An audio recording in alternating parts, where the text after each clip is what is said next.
আমাদের যে চারটা দাবি আছে, চারটা দাবি হলো আমরা শূন্য পদে নিয়োগ চাই, অ্যালাইড বোর্ড বাতিল চাই, আর হচ্ছে ইন্টার্নশিপ বহাল চাই, আর যে নতুন কারিকুলাম ওইটা বাতিল চাই। এখন দীর্ঘদিন থেকে আমাদের এই দাবি দফা আন্দোলন চলতেছে, কিন্তু আমাদের আশ্বাস দিতেছে, মিথ্যা আশ্বাস দিতেছে এবং আমাদের লিখিতভাবেও দিছে, কিন্তু কোনোভাবেই আমাদের বাস্তবায়ন হয়নি। আমার দেশের জনগণের আয় কত, সেই আয়ের উপর নির্ভর করবে একজন ডাক্তারের ভিজিট কত।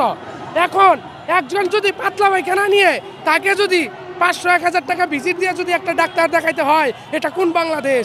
এই বাংলাদেশের জন্য কি আমাদের আবু সাইদরা জীবন দিছে? নিয়োগের জন্য আমরা মাঠে নেমেছি। আর আমরা একটা চিকিৎসক, গ্রাম পর্যায়ে আমরা চিকিৎসা সেবা নিশ্চিত করে থাকি। আজকে যদি আমাদের ইন্টার্নশিপ না থাকে, আমরা হাতে কলমে যদি না শিখে থাকি, তাহলে আমরা স্বাস্থ্যসেবা কিভাবে নিশ্চিত করে থাকবো? এক ডিপার্টমেন্টের উচ্চশিক্ষা রয়েছে, শিক্ষা মানুষের মৌলিক অধিকার।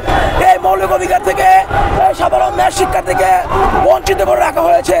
আমি চাই আমাদের এই মৌলিক অধিকার আমাদেরকে যেন ফিরিয়ে দেওয়া হয়। সবাই এখানে পড়াশোনা করতে আসে কিছু একটা করার উপলক্ষে, কিন্তু এখানে পড়াশোনা শেষ করার পর তারা সবগুলা বেকার হয়ে থাকে।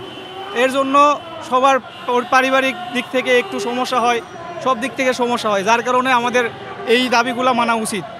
যে একটা আন্দোলনের মাধ্যমে স্বৈরাচার হাসিনাকে পদত্যাগ করে হয়েছে, তারপরও কিভাবে এই বাংলাদেশে বৈষম্য থাকে? আমরা কেন এত বৈষম্যের শিকার হব?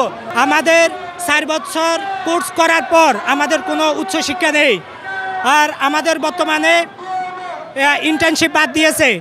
আমাদের একাডেমিক পরে 1 বছরের ইন্টার্নশিপ থাকে, কিন্তু আমাদের এখন বর্তমানে ইন্টার্নশিপও বাদ দিয়েছে। আমরা আমাদের ইন্টার্নশিপ ফিরে পেতে চাই। আমাদের স্বাস্থ্য উপদেষ্টার সঙ্গে বারবার বৈঠক হয়, কিন্তু তিনি 3 দিনের আলটিমেটামও নিয়েছিল, সময় নিয়েছিল, তারপরেও আমাদের নিয়োগের বিষয়ে কোনো কিছু জানায়নি।